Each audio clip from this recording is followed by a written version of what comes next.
diz assim: não se turbe o vosso coração, credes em Deus, crede também em mim.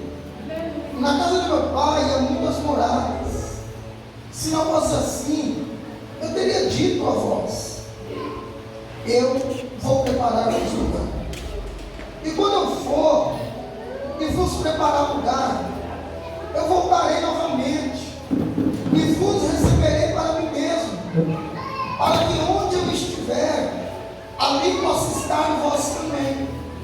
E para onde eu vou, vós sabeis, e o caminho vós conheceis. Tomé então interrompeu, dizendo: Senhor, nós não sabemos para onde vai, e nem como podemos conhecer o caminho. Jesus então disse: eu sou o caminho, a verdade e a vida. Nenhum homem veio ao Pai senão por mim. Se vós me conhecesseis, também conhecereis a meu Pai. E desde agora o conheceis e tendes visto. Felipe então disse: Senhor, mostra-nos o Pai, e isso é suficiente. Jesus então disse: há tanto tempo eu estou convosco, e ainda não me conheces, Felipe? Quem tem visto a mim, tem visto o Pai. E como então você diz: mostra-nos o Pai? Não crês tu que eu estou no Pai, e o Pai está em mim? As palavras que eu vos digo, não vos digo de mim mesmo, mas o Pai que permanece em mim é quem faz as obras. Crede que eu estou no Pai, e o Pai em mim. Ou se não, crede-me por causa das obras que eu faço. Podemos assentar. Querido, o Evangelho de João, o texto lido, se você voltar um pouquinho no capítulo 13, vai falar da última Páscoa, a ceia que Jesus participou com os discípulos pela última vez. E nessa ceia começa ali um clima de despedida. Jesus começa a falar coisas concernentes a tempo futuro. Jesus começa a falar para seus discípulos que em pouco tempo ele partiria, mas mandaria o Espírito Santo Consolador.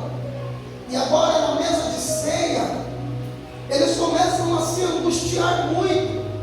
Haja vista que duas declarações assustadoras é dita naquela mesa. Uma, que o traidor estava naquela mesa. Jesus diz que vai ser traído e entregue, e o traidor estava na mesa. Imagina agora 12 homens, um olhando para o outro, e com um olhar se perguntando: quem é esse que deve trair? A ponto do próprio João, que era mais íntimo de Jesus, reclinar em Cristo e já dizer: eu não sou aquele que irei te trair.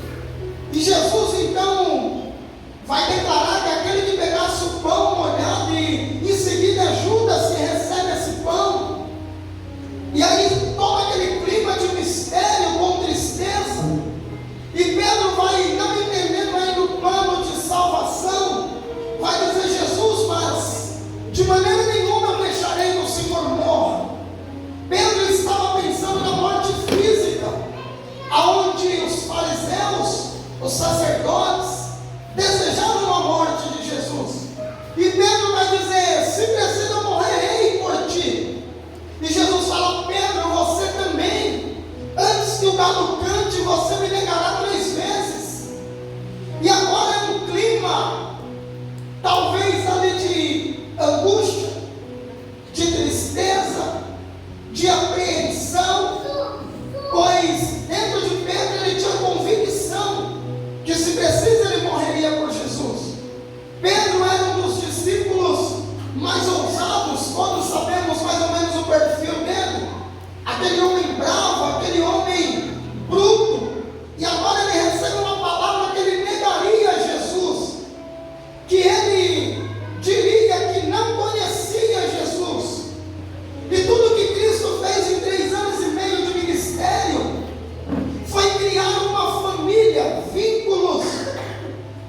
família que seria a imagem da igreja, porque tudo começou com uma família e vai terminar com uma família. No Éden, Deus criou Adão e disse: não é bom que o homem seja, não é bom que o homem seja. Ele faz uma esposa, uma ajudadora. Em seguida, a ordem é que eles multiplicassem, que eles formassem família, e essa mesma família seria a base da igreja. Apocalipse termina com um casamento onde o noivo vem buscar a noiva. Então, de Gênesis a Apocalipse, Deus ama a família, Deus instituiu a família, Deus ama a igreja, Deus instituiu a igreja, a ponto de Jesus mesmo dizer: meu pai, minha mãe e meus irmãos é aquele que ouve a vontade do meu pai e obedece. Então Jesus estava olhando para as multidões e dizendo: meus irmãos não são mais aquele que nasceu da mesma mãe que eu. Meus irmãos são aqueles que andam em unidade de espírito comigo. Olha como que é a igreja. Talvez você se converteu e a sua família carnal virou as costas para você. Eu conheço pessoas que se converteram e os pais já falaram: você escolhe ou nós ou esse negócio de igreja. Principalmente os mais antigos, onde a igreja evangélica sofria muito preconceito. E aí você às vezes é desprezado pela tua família biológica, entra numa igreja, alguém que nem te conhece. Talvez você tenha um irmão biológico que nunca te deu um abraço. Talvez você tenha um pai e uma mãe que nunca lhe deu um abraço. E aí você entra na igreja, vê um marmanjo que nunca te viu, te dá um abraço gostoso, amoroso, te recebe bem, e você fala: eu nem conhecia essa pessoa. É verdade. Mas é porque somos parte da mesma família. E ainda que nós não te conhecêssemos carnalmente, o Espírito que está em você testifica que somos filhos de Deus, pertencentes à mesma família. Amém ou não amém? Amém. Então Jesus vai dizer: olha, eu irei para o Pai. E imagina, talvez você já tenha visto aquelas pessoas que recebem um diagnóstico de um médico que diz: fulano só tem 6 meses de vida. O que a família vai tentar fazer? Curtir o máximo possível, passear, fazer o que nunca fez. E a cada dia você sabe que é um dia menos que a pessoa tem. Isso deve ser uma angústia terrível.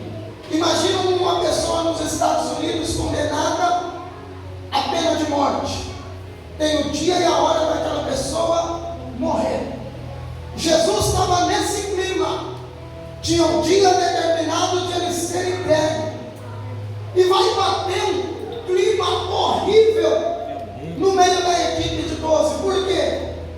Um iria trair, outro iria negar. Imagina se você fosse um dos 12. Você dizendo: eu sei que eu não sou, quem será que é? E agora começa a entrar um clima espiritual. Quem é espiritual tem discernimento espiritual. Talvez você já entrou num ambiente que você disse: meu Deus, que clima pesado. Entrei num lugar, estava um clima pesado. Vai no cemitério, vai no presídio, vai no fórum para você ver. Vai no hospital. Aquele ambiente pesado. E eles vão agora se abater no espírito. E Jesus, que precisava de consolo, porque quem é que ia padecer tudo aquilo era Jesus. Jesus precisava de alguém dizer: vai ficar tudo bem.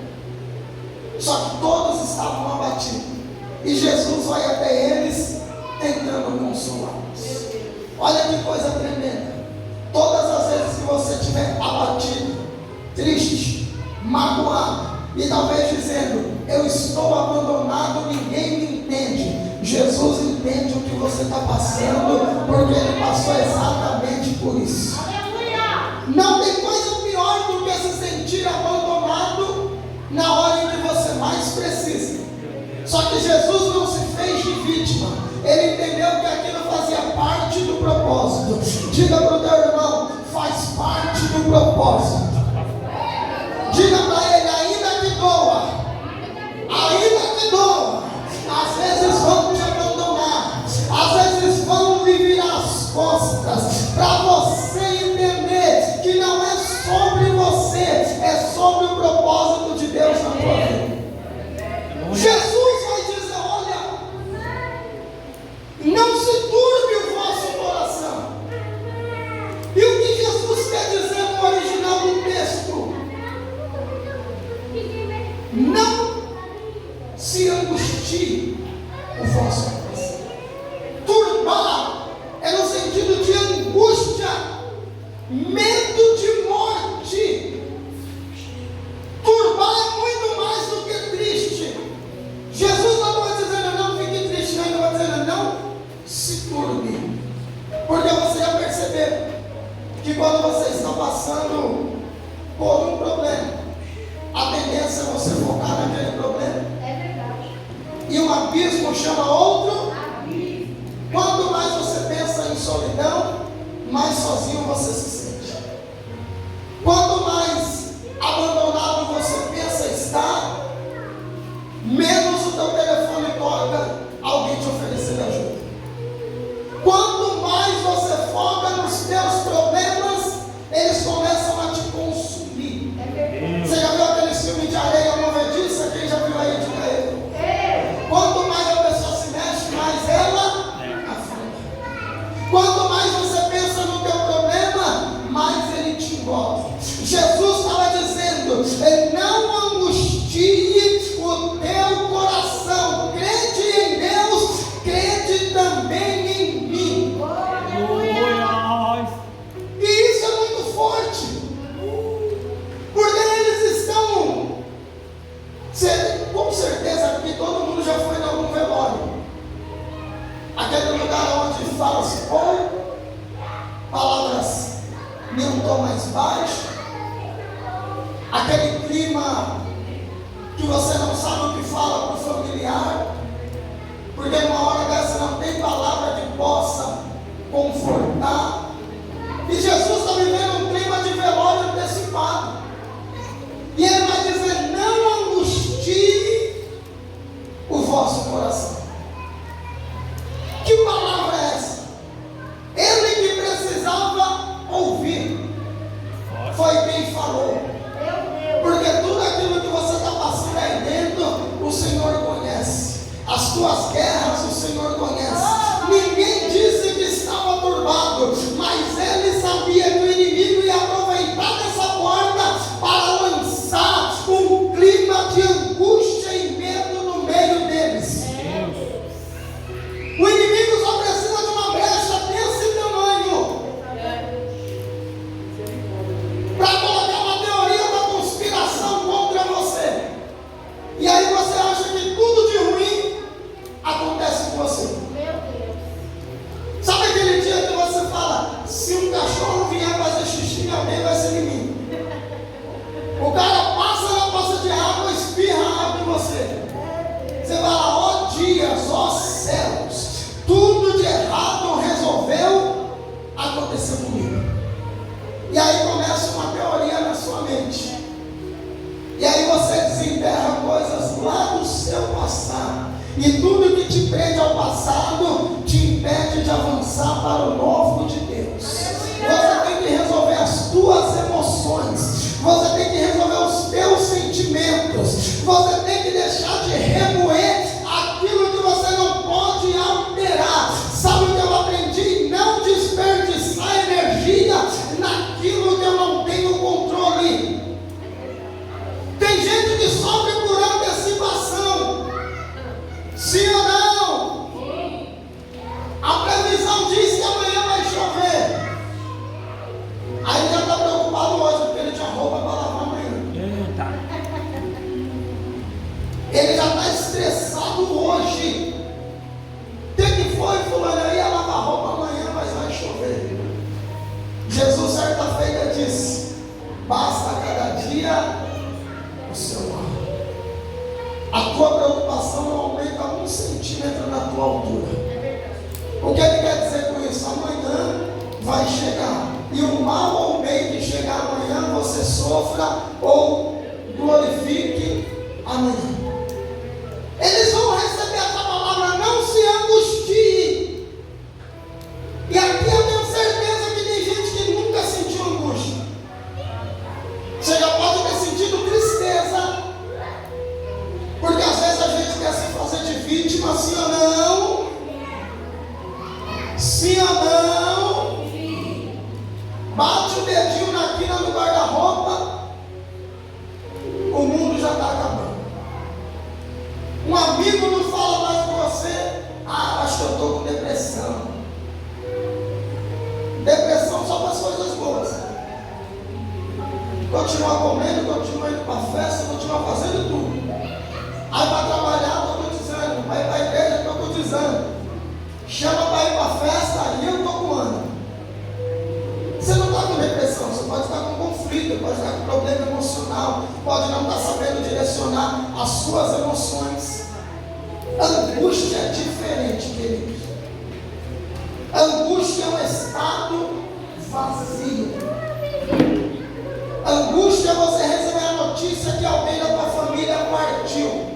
Angústia é você olhar para dentro de si e falar: eu fiquei louco, arrancou tudo. Angústia é você chorar tanto que você fica até seco, que você fala: eu acho que as lágrimas acabaram. Dói, é uma dor que vem de dentro, te falta até respiração. Isso é angústia. Jesus está dizendo: não deixe o coração de vocês se angustiar. Sabe qual é a causa de um câncer? Angústia. Se você for no médico, o médico constatar um câncer em qualquer pessoa, ele vai procurar saber qual grande trauma você teve nos últimos 2 anos. O tempo médio para um câncer se manifestar 2 anos. Se o médico descobre hoje, ele vai puxar o histórico de 2 anos. E 90% dos casos, quando não é hereditário, foi um grande trauma que essa pessoa sofreu nesses últimos 2 anos. O vazio foi tão grande que todo dia a dor ficava batendo, dizendo: eu estou aqui. Só que Jesus disse: não deixe o coração de vocês se angustiar. Então, pera lá, isso é uma notícia maravilhosa. O Senhor estava dizendo para eles: vocês escolhem permanecer nesse estado ou entender o que eu estou criando lá na frente de vocês. Aleluia! Você escolhe permanecer como você está, ou se levantar e dizer: isso vai ser só um testemunho do que Deus fez na minha vida, mas tudo isso com a glória dele. É verdade, Jesus. Eles vão receber isso. E é óbvio que eles não queriam que Jesus fosse. E Jesus está dizendo: na casa do meu pai há muitas moradas. E talvez até hoje, se você não lê o texto direito, não pontuar o texto direito, você não vai compreender o que a Bíblia está dizendo aqui. Ó. Na casa do meu pai há muitas moradas. Se não fosse assim, eu vou, teria dito, ponto final. Aí ele começa de novo: eu vou preparar-vos um lugar. Eu já vi pessoas lendo sem esse ponto. E aí fica: na casa do meu pai há muitas moradas, senão eu vou, não teria dito, vou preparar-vos um lugar. Perde o sentido da frase. Há muitas moradas, eu vou, não teria dito que vou preparar, não. Ele está dizendo: se não tivesse morada, eu teria avisado, ou seja, eu não teria criado expectativa em vocês. Mas como tem morada para cada um, eu vou preparar-vos um lugar. Porém, é muito tremendo o texto original. Por isso que nós temos que entender texto e contexto. João 2,16. Lembra que os cambistas estão vendendo coisas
um lar.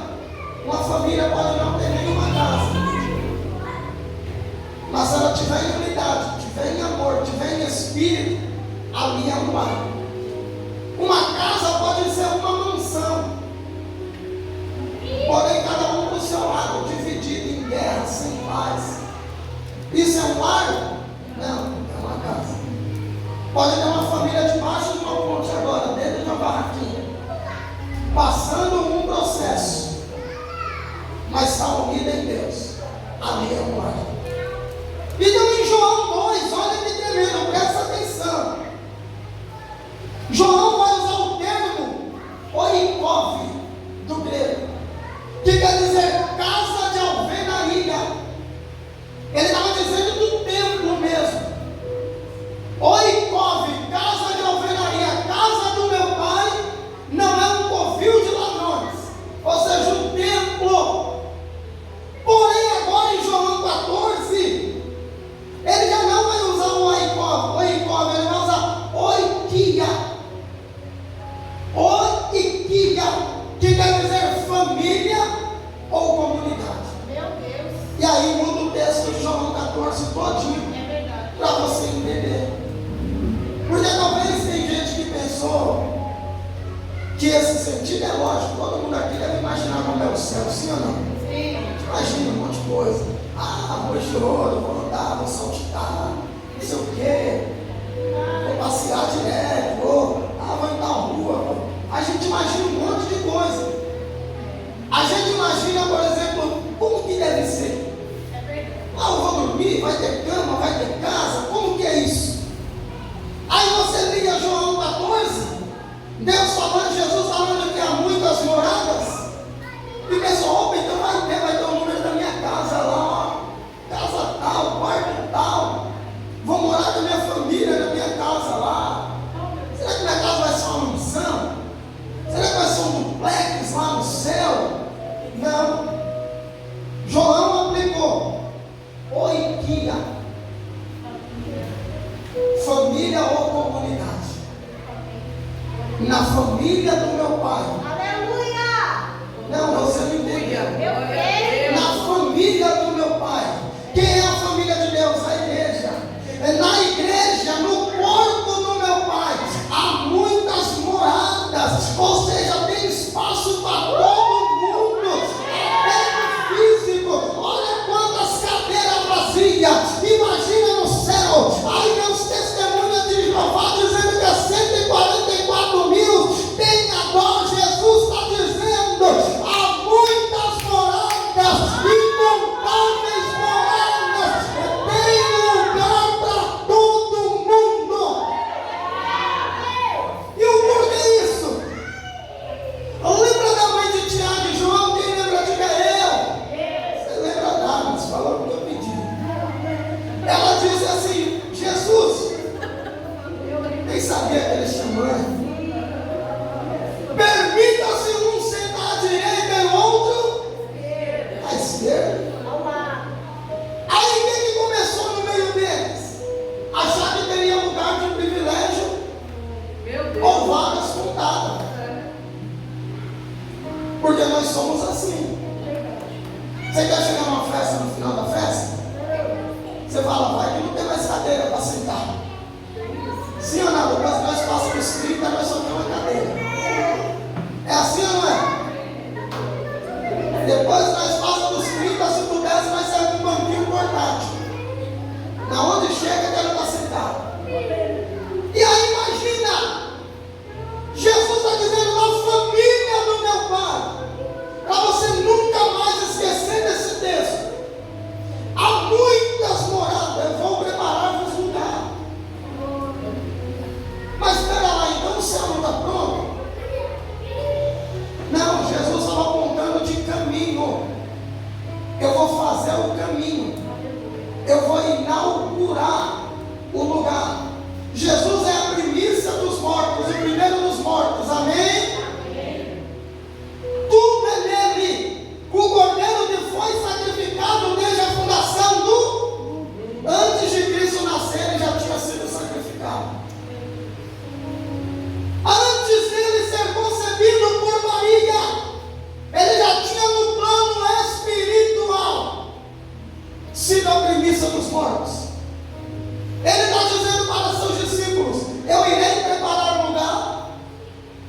E quando eu preparar, eu volto. Isso daí durou 3 dias, de sexta a domingo.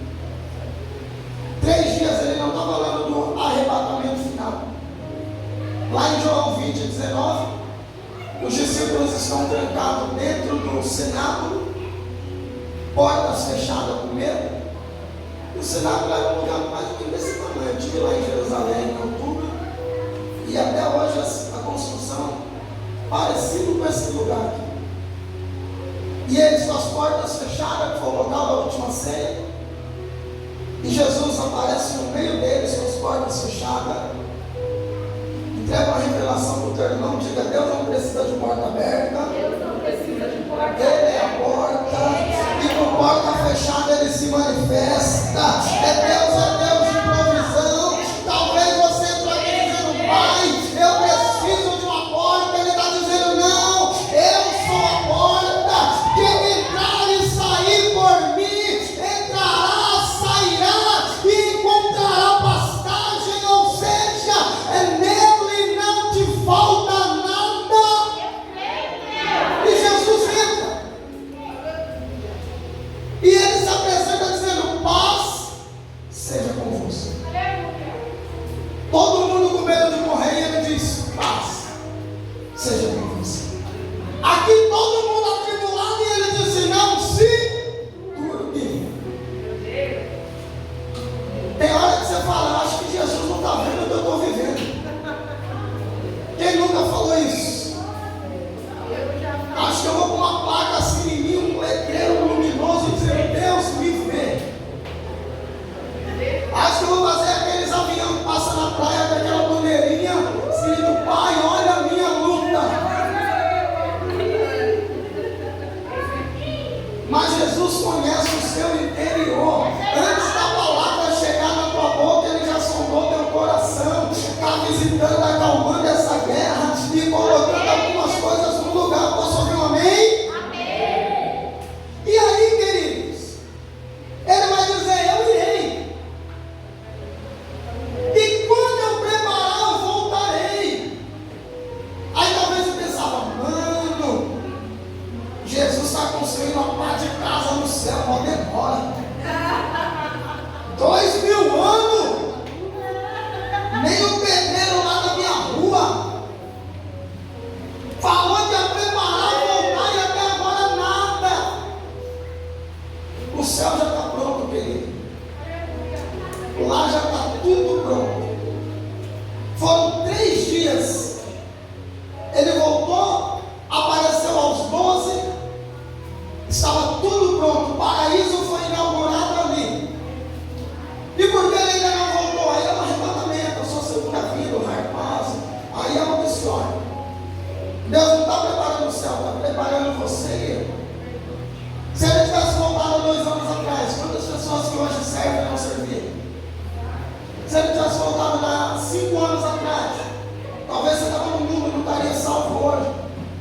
Até ele voltar, quantas pessoas estão te esperando para trazer, para fazer parte da família dele, da casa dele? Atos vai dizer: é necessário que os céus retenham Jesus, até que tudo na igreja seja restaurado. A igreja não está restaurada, pelo contrário, está uma bagunça danada.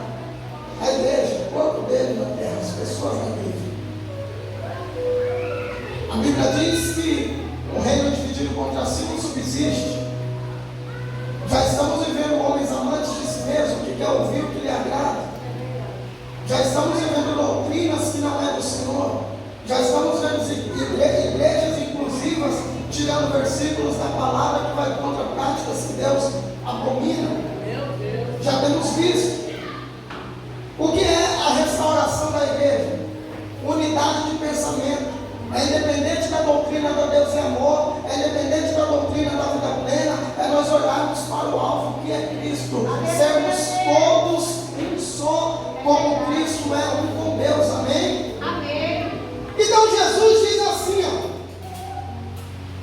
para onde eu vou, vós sabeis, e o caminho conheceis. Olha que lindo. Aí Tomé tinha que ser, a dizer: eu não conheço caminho nenhum. Jesus vai dizer: está comigo a todo tempo. Eu sou o caminho, sou a verdade e sou a vida. Ninguém vem ao Pai, não é vai, é vem, porque Ele e o Pai são um. Então Deus não estava mandando ninguém, Ele estava chamando para vir, para estar nele. E olha que declaração terrível, presta atenção. Jesus vai dizer: se você me conhecesse, também conheceria meu Pai. Eles mandaram 3 anos e meio com Jesus? Sim. Só que nem todos conheciam Jesus. Não é pelo tempo que você está na igreja, é pela motivação que você está na igreja. Talvez tinha alguém com Jesus interessado só no milagre que ele dá. Hoje não tem ninguém assim, tá? Não tem ninguém interesseiro. Só anda com você quando você tem algo para oferecer. Não existe isso. Não existe pessoas que só te procuram quando precisa, né? Não existe pessoas que, se você precisar, te abandona, mas quando você tem, está com você. Jesus estava dizendo assim, ó. Olha que tremendo. Eu e o Pai somos um. Mas já que você não entendeu, reconheça pelo menos pelos milagres. Olha como tinha gente focada em milagre e não em Jesus.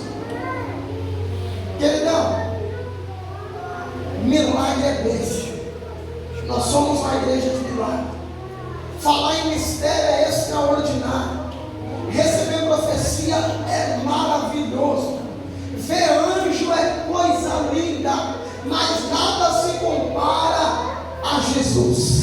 Moisés está numa peleja terrível. E aí Deus diz: Moisés, se eu for no meio do povo, eu vou matar todo mundo. Então eu não vou mandar um anjo, eu vou mandar um. Moisés fala: não. Se o Senhor não for, não me faça sair daqui. Sabe o que Moisés estava dizendo? Andar com o anjo é bom, mas andar com Deus é melhor ainda. Ver anjo é bom, mas ver Jesus é melhor ainda. Sabe o que Jesus estava dizendo? O que adianta você ver milagre, mas não me conhecer? Você conhece alguém que já veio para a igreja? Estava na pior, recebeu a bênção e nunca mais voltou? Sim ou não? Sim. Eu conheço gente que já contou o testemunho dele. Chorou. Deus me curou. Deus curou uma mulher pelo nosso ministério com câncer terminal. Curou. Não foi que nós falamos: se Deus quiser cura, não. A pastora viu na hora Deus derretendo o câncer. A gente fazia campanha na casa dessa mulher, muitas vezes ela no quarto dela, deitada na cama, só esperando a morte. No último dia que Deus mostrou a visão da pastora, ela falou: você está curada. A mulher está mais viva do que nós até hoje. Nunca mais quis saber de Jesus. Ela conheceu o milagre, mas não conheceu o dono do milagre. Ela não conheceu o dono da palavra. Ela não conheceu o verbo que se fez carne. Olha o que Jesus diz no 12, 26, João 12, 26. Põe aí, filhão. Olha que tremenda essa palavra. Se alguém me serve, precisa me seguir. E onde eu estou, o meu servo também. Aquele que me serve será honrado por meu Pai. Se você servir a Deus, você nunca vai se sentir só. Porque de onde Jesus está, você também está. Jesus disse: eu não vos deixarei órfãos. Eu deixarei o meu Santo Espírito. Se você está se sentindo só, meu irmão, nós vamos te dar as mãos, vamos orar, vamos te ajudar. Mas algo está errado com você. Meu Deus, é verdade. Diga comigo: algo está errado. Algo está errado. Comigo. Nunca com Deus. Nunca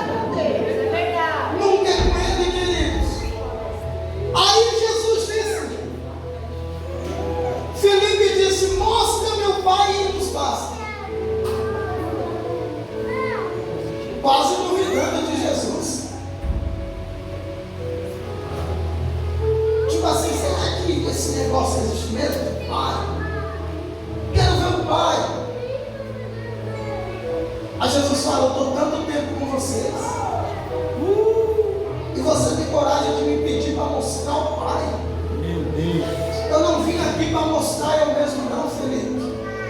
Eu vim aqui só para mostrar o Pai.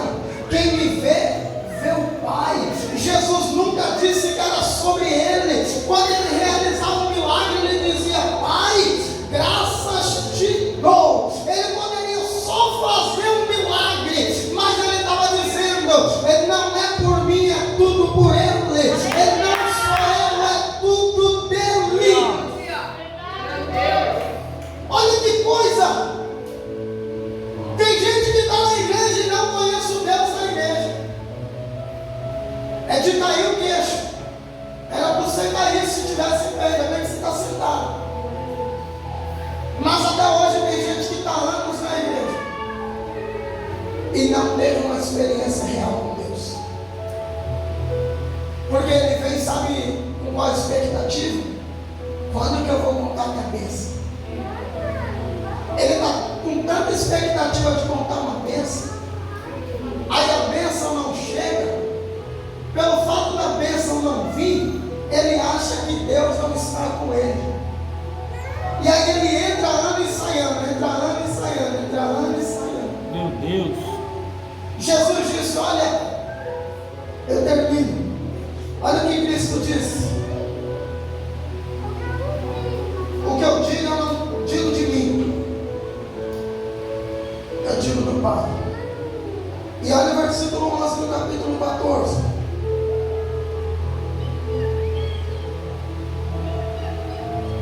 Se você não crê que eu estou no Pai,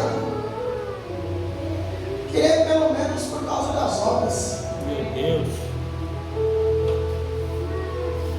Jesus estava dizendo assim: já que você não sabe me servir por quem eu sou, olha pelo menos por aquilo que eu já fiz na tua vida. Aleluia. Já que você é um ingrato, já que você está olhando e dizendo que não está vendo o Pai, lembra do que eu já fiz na tua vida? Ou será que aquele milagre que você contou como testemunho hoje você já acha que foi coincidência? Ou aquela bênção que Deus te deu, porque faz um tempinho agora você acha que já foi coincidência?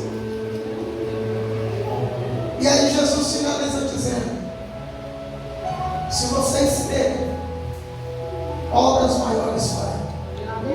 Nós cremos. Aleluia. Qual a maior obra que Jesus veio fazer? Salvar vidas. Nós podemos fazer obras maiores do que Jesus. Jesus andava a pé pela Galileia, por Jerusalém, fez 12 apóstolos, enviou 72. Pedro depois ganhou 3.000 almas, depois ganhou 5.000 almas. Quando queria pegar, entrar no barco para falar e alcançar mais pessoas. Agora você e eu temos uma ferramenta poderosa, isso aqui, ó. Você põe um vídeo, milhões de pessoas podem ver seu vídeo falando de Jesus. Só que a gente não tem mais orgulho de falar de Jesus. Tem gente que arruma um serviço novo, todo dia posta que está indo trabalhar, que está sendo abençoado. Arruma um relacionamento novo, posta que está feliz, que Deus abençoou. Compra um carro, posta. Vira quase um TikToker, um influencer das coisas do mundo. Posta tudo, aí se converte. Não tem coragem de pôr um versículo na rede, porque talvez é um dia que um desesperançado vai abrir o seu status, e através disso vai ver a esperança de Deus mudar a vida dele. Você prega sem falar, você prega só tendo postura de crente, porque na onde você anda tem gente te observando, amém? Talvez no dia que você põe no seu status o banner do culto, talvez tenha alguém naquela hora querendo tirar a vida. Vê o dia do culto e fala: eu vou lá naquela igreja ver se acontece algo. Eu já ouvi testemunhos, querido, de pessoas que estavam com corda pronta para se matar. Nós mesmos, lembrei agora. Alguns sabem de quando aquele pastor angustiado me ligou que ia se matar, ia tirar a vida naquela hora.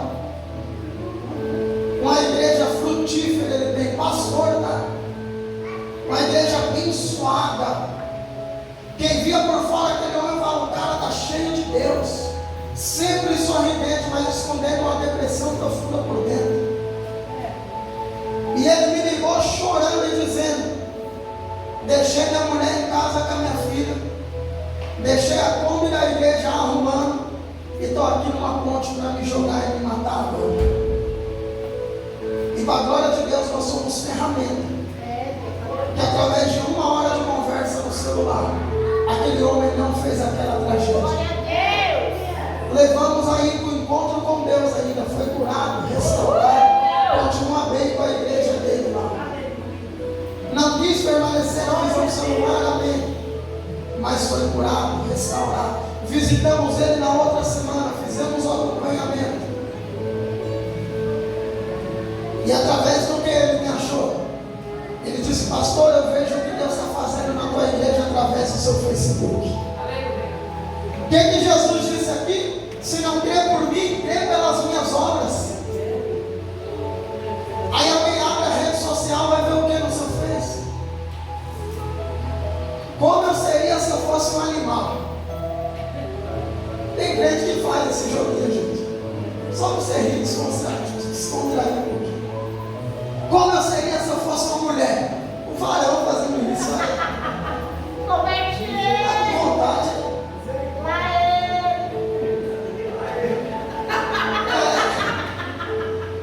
Como eu seria na outra vida?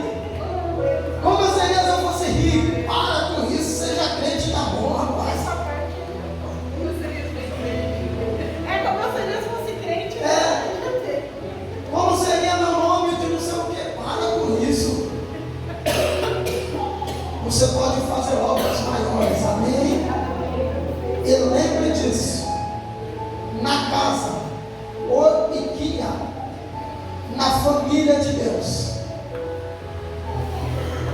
há muitos espaços. Tem lugar para a tua família ser salva, viu? Tem lugar para aquele seu vizinho que te perdoa. Tem lugar para aquela pessoa que talvez te amaldiçoou. Lá no céu vocês entrarem juntos e falar, as coisas velhas se passaram e eis que tudo se fez novo.